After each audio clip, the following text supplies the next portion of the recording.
Hello, David Hopewell from Gwynedd Archaeological Trust here again.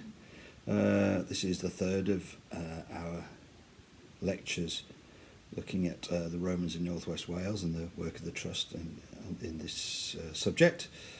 This follows on from the previous lecture where we were looking at the geophysical survey we've been doing, looking at the Roman Forts Environs Project. There's one site that came out as being of particular importance and particular interest, which we're looking at in this lecture as a separate subject. This is the fort at Llanfor, which is near Bala. If you've been to the National Eisteddfod there, you will have been walking around above the Roman landscape. And this is the reason why we've done so much work there. The Eisteddfod does actually produce some disturbance to the site, so we've been looking at using geophysical survey in particular over many years to try and identify the archaeology to make sure that it doesn't get disturbed. I did the first survey here a long time ago. There was more done by Ian Brooks and for the National Park, and then we resurveyed it all when the next Eisteddfod came along. As I noted before, it was discovered as these very intriguing aerial photograph by St Joseph, and we carried over the years we've carried out a huge amount of geophysical survey looking at it's almost a kilometre across here, and we still haven't really got to the end of it either, of the archaeology at Llanfor. On here you can just about see the main features, but I'm going to go through them a bit at a time because it's a bit of a small slide here. This is interesting in that our technology moved along as we were doing the survey. So the first survey we did was at a sort of standard resolution, which produced these fantastic results. But as our equipment got better and meant that we could do faster and more accurate surveys, it meant that we could actually go up another notch in resolution of our surveys, and this seemed to be the ideal place to try it out. So it went from something looking like this to something looking like this, which is even clearer. So this is the interior of the fort, and we can see every room and just about every post hole within the fort. Quite remarkable. Don't know why it came out so well. We're on river gravels in the Dee Valley, but one thing, just while we're on this, it looks like we're looking at a wooden fort. So we're not looking at a stone fort here. Looking at a wooden fort, it doesn't look like there's been much in the way of rebuilding, so it looks like it was a very short-lived fort. Right, let's have a quick look at the whole landscape here. It's worth looking at this first because it allows to get a bit of an idea of what we're looking at overall. So, as I said, we've got the fort and the stores compound. These big marching camps are not so easy to see on the geophysics, but they are quite substantial structures.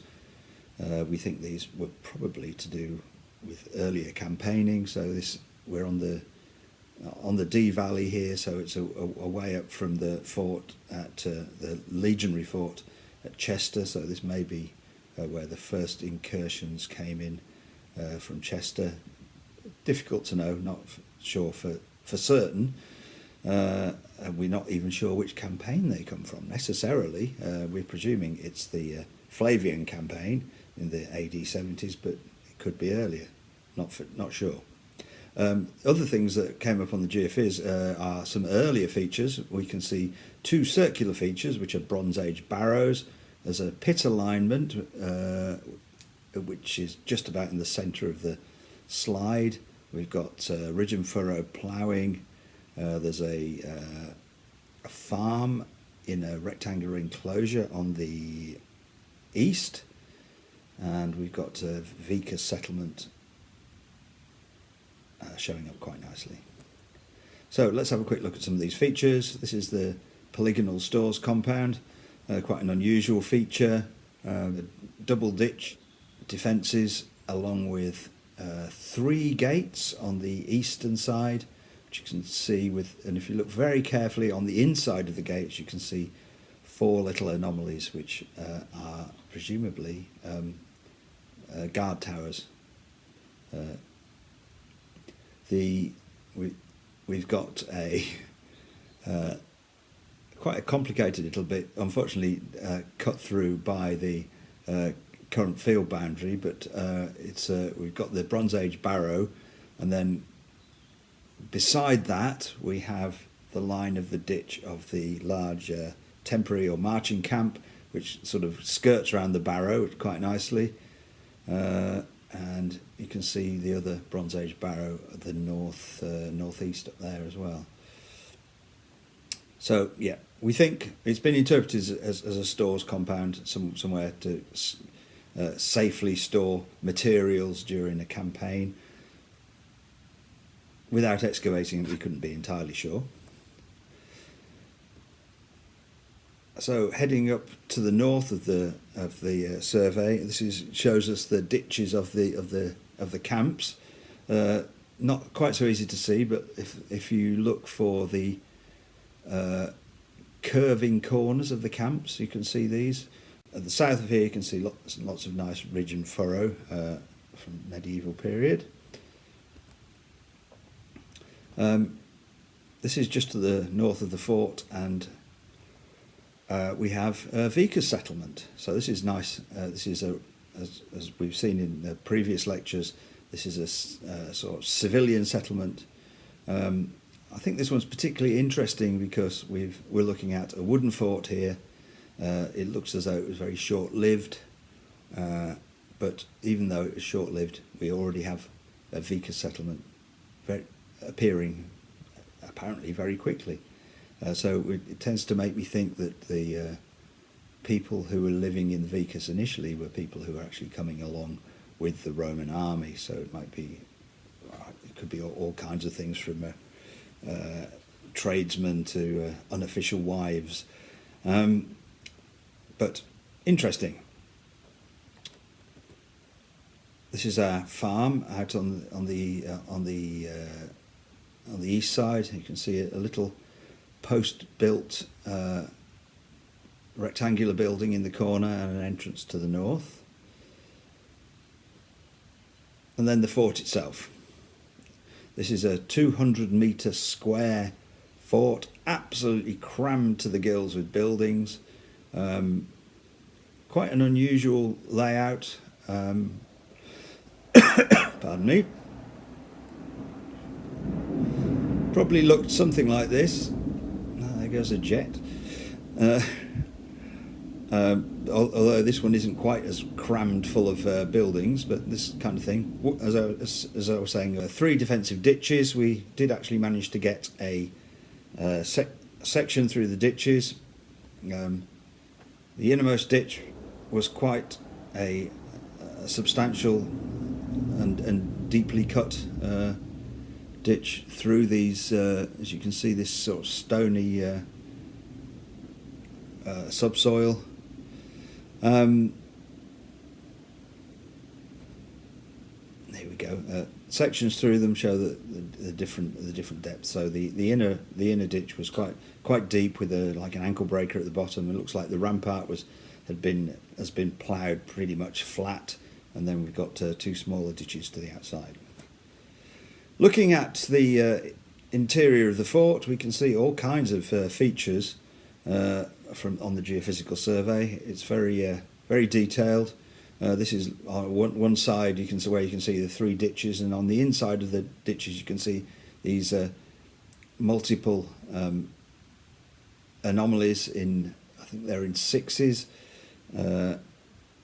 So this is a gatehouse. You can see the gates here at Lunt, which gives us a sort of an idea of what the kind of thing we're looking at. So we're looking at a wooden fort, as we were saying. When you get to the centre of the survey, we can see things in sort of great detail. This is the as I'm sure you'll be able to recognise from our previous discussions in earlier lectures, this is the headquarters building, and we can see this in remarkable detail down to sort of post holes. So we have on the eastern side we have a sort of portico. So we've got a row of supports around the edge, and then there's a cross corridor to the west, and then a series of administrative rooms with a larger one in the middle, which is probably the sort of shrine room. This shows this up particularly clearly, a very nice example. To the side of this, to the south of this, we have the commander's building. It's quite an interesting one. We again got this open sort of courtyard in the centre, so bringing Mediterranean buildings to North Wales, and a great range of rooms around it. Some of them which are showing up very strong these black blobs, which are to do with heating, so thermo-remnant anomalies. So we might be looking here at some kind of like small bath suite or something within the commander's house.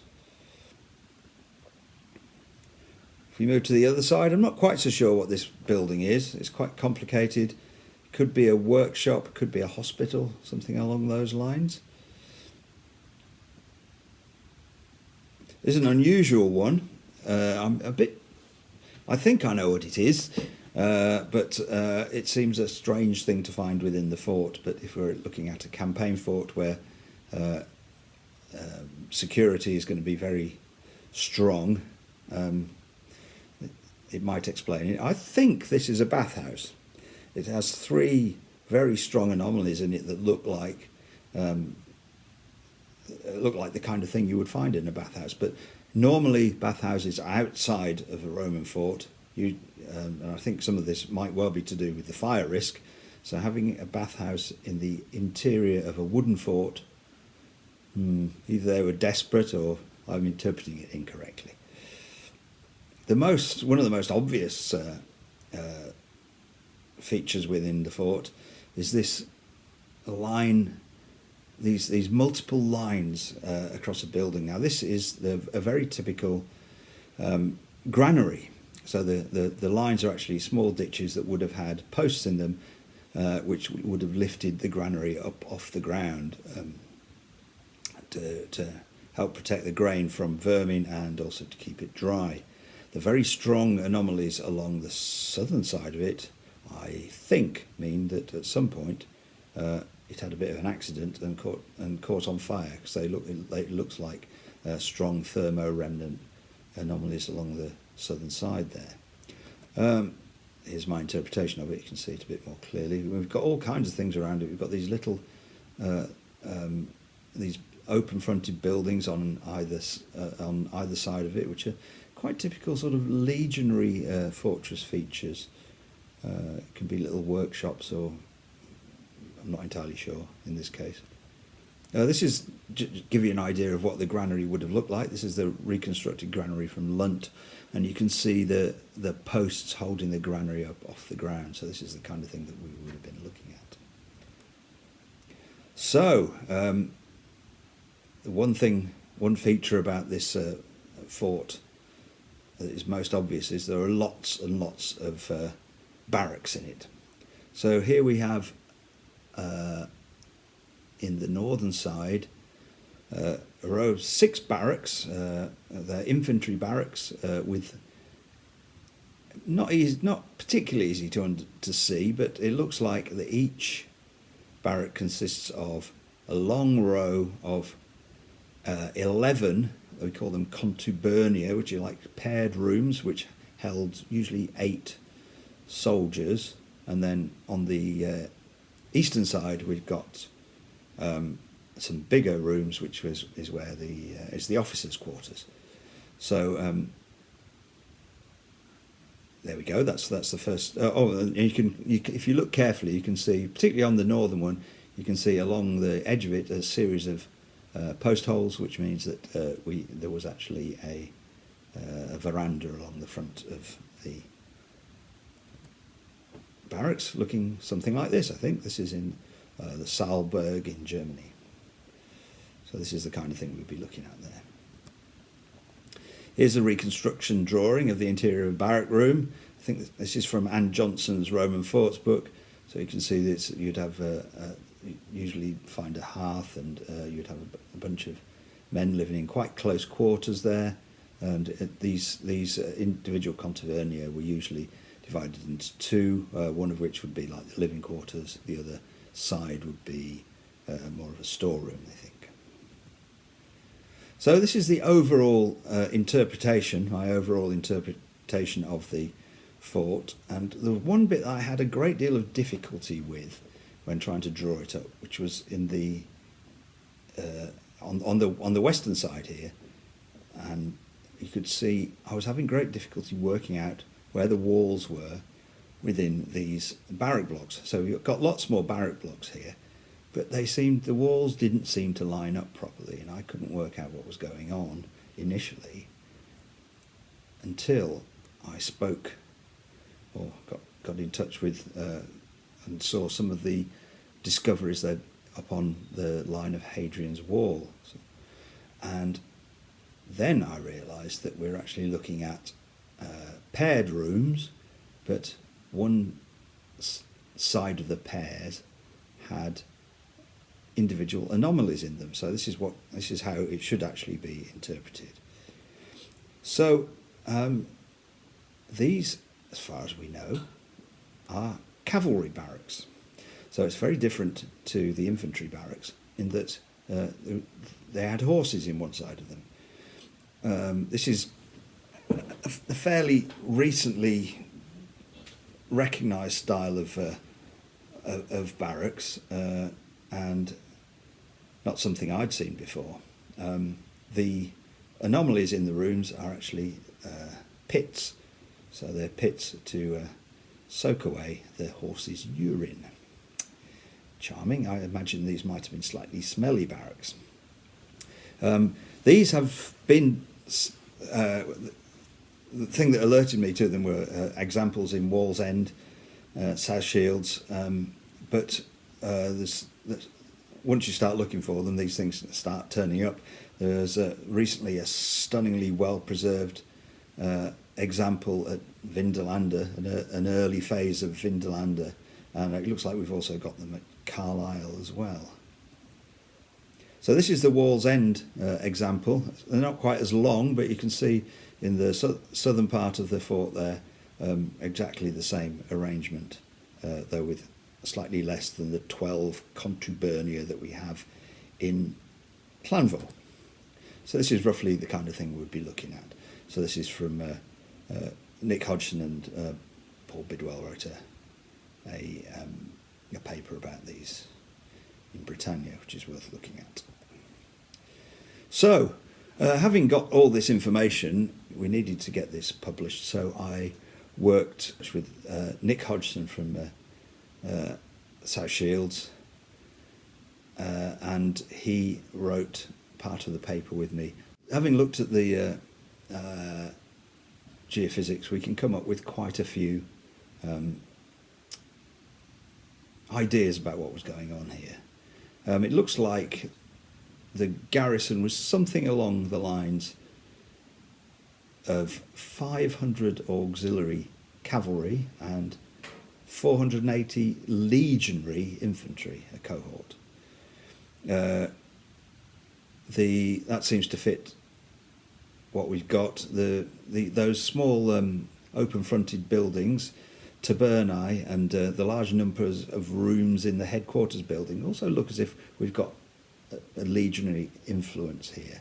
It's an unusual fort, but Nick Hodgson and Jeff Davis note that large forts tended to form part of the campaigning phase of Roman incursions in the early years, at least. So we've got parallels. There are some parallels, though this is the first one we've actually seen exactly what was going on and seen it in where you can actually see the layout of the fort. So there are parallels in Carlisle and Rottweil 3 in Germany. Llanfor, I think we have to be looking at this as being a place of great strategic importance. We're on the Dee Valley from the legionary fort at Chester. So it looks as though this was, the temporary camps were probably earlier campaigns, but this looks like the springboard for the main invasion of northwest Wales. We presume this is from Agricola's time, so in the, or thereabouts in the AD 70s, but even though we've done some excavation there, we haven't actually got any good datable finds, and none have come up from the site at all. So a very interesting fort there. I think that's all I've got to say for this short lecture on Llanfor. Our next one will be looking at Roman roads.